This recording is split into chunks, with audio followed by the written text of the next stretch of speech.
Bonjour tout le monde. Alors on va faire un petit rappel sur la simplification des fractions. On va commencer bien sûr par une situation. Ton papa a acheté une tablette de chocolat de 10 morceaux égaux, bien sûr. Tu as mangé ou bien tu en as mangé 4. La question c'est, quelle est la fraction que représente la partie mangée? Ça veut dire combien tu as mangé.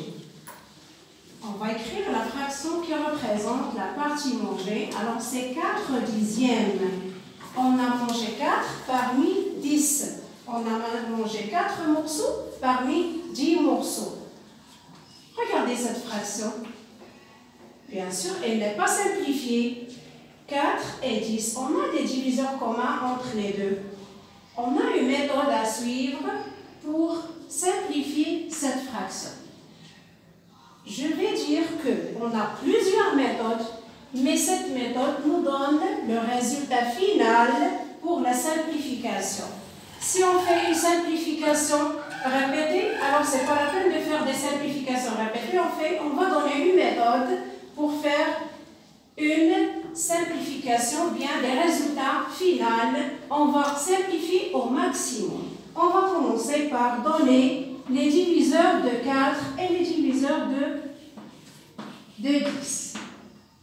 Bien sûr, si on veut chercher les diviseurs, on cherche le produit qui donne ce nombre-là, 4, et on cherche le produit qui donne ce nombre-là, qui est 10. On commence bien sûr par 1, parce que 1, c'est un diviseur de tous les nombres. 1 fois combien égale à 4? 4. Alors 4, c'est un diviseur de 4. Chaque nombre est un diviseur de lui-même. Et on passe à 2. Puisque 4 est un nombre pair, 2 est un diviseur de 4. 2 fois 2 égale à 4. On n'a pas d'autres diviseurs. Ça y est, c'est le dernier. Ce sont les derniers diviseurs. On passe pour voir 10. Alors, on commence toujours comme d'habitude avec 1, parce que 1 est un diviseur de tous les nombres. On passe à 2. 2 fois 10. 2 fois combien égale à 10? 2 fois 5 égale à 10. Parce que 10 est un multiple de tout. C'est un nombre pair, bien sûr, est un multiple de 2. Et on passe à 3. Est-ce que 3 est un diviseur de 10? Non, parce que 10, la somme de ces chiffres, c'est 1. Et 1, ce n'est pas un multiple de 3. Alors, ça y est, on arrête ici. Alors, les diviseurs de 4, c'est 1, 4, 2 et 2, bien sûr. Elle va répéter ce 2 fois. Les diviseurs de 10, c'est 1, 10, 2 et 5. Maintenant, qu'est-ce qu'on va faire? On va entourer les diviseurs communs. Quand j'ai dit les diviseurs communs, je parle des nombres qui se répètent dans les deux nombres. Alors, on a 1 qui se répète à la fois, donc 4 et 10. On passe à 2. On a ici deux diviseurs communs entre 4 et 10. 1 et 2. Alors, quel est le plus grand, bien sûr? C'est 2. Directement, on va diviser le numérateur, ce qui est en haut, et le dénominateur, ce qui est en bas, par 2. Et voilà, on obtient une autre fraction qui est déjà simplifiée. 4 divisé par 2, c'est 2. Et 10 divisé par 2, c'est 5. Alors, la nouvelle fraction, c'est 2 sur 5. Il est simplifié au maximum. Ça veut dire qu'on ne peut pas faire une autre simplification. Maintenant, on va donner un autre exemple. On va choisir, par exemple, 12 sur 15.